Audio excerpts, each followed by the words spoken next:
And welcome back to The Watchman here on TBN. We're talking to Colonel Richard Kemp, Elliot Chodoff, about the state of our world. And folks, it's not very good, unless you have, in case you haven't noticed.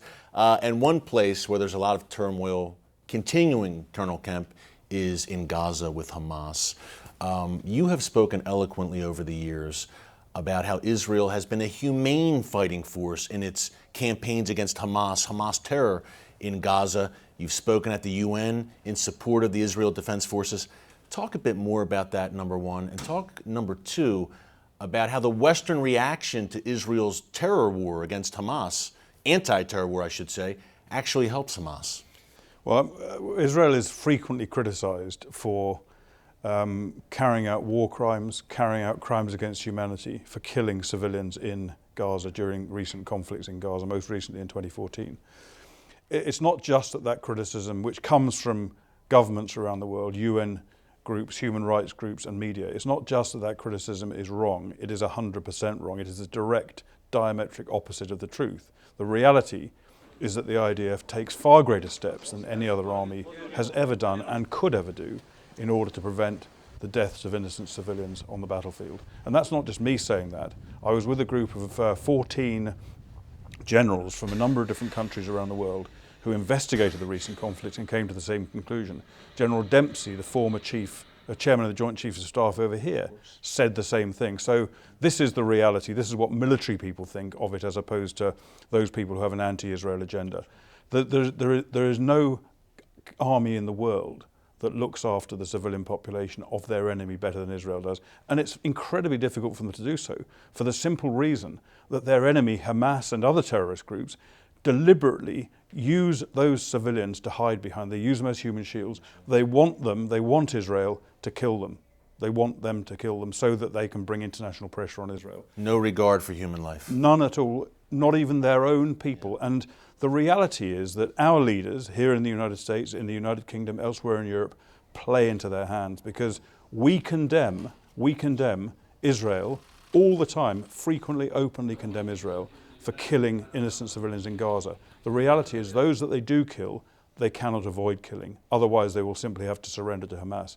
And what happens? Our leaders, in making that condemnation, encourage bloodshed. They encourage Hamas and other terrorists around the world to use the same tactic, to use human shields. So our leaders who condemn Israel to try and appease the Palestinians, the Arabs and their own Muslim populations have blood on their hands themselves. Yeah, and folks, this is a man who knows of what he speaks. Colonel Kemp, again, commanded British forces in Afghanistan. He knows what he's talking about when it comes to rules of engagement and the rest of it.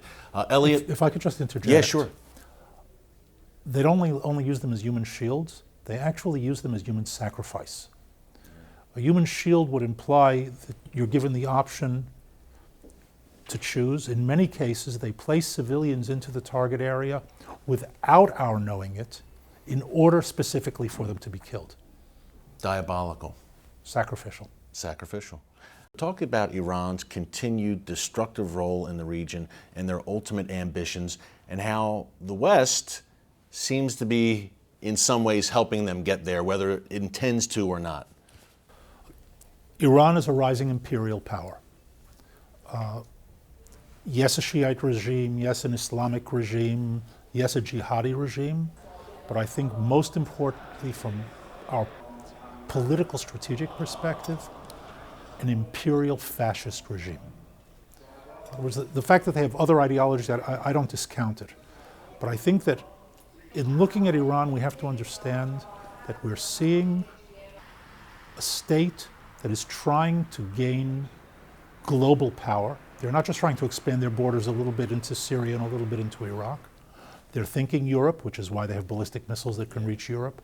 They're thinking North America. By the way, they say it outright. When they say death to America, it's not just a slogan. They mean it. They mean it, and they mean it because they want to conquer. That is the center, the system that's driving a good deal of the chaos in the Middle East, because they know that chaos works to their advantage. People say that Hezbollah is a proxy of Iran. I think that's understating it. Hezbollah is an agent of Iran.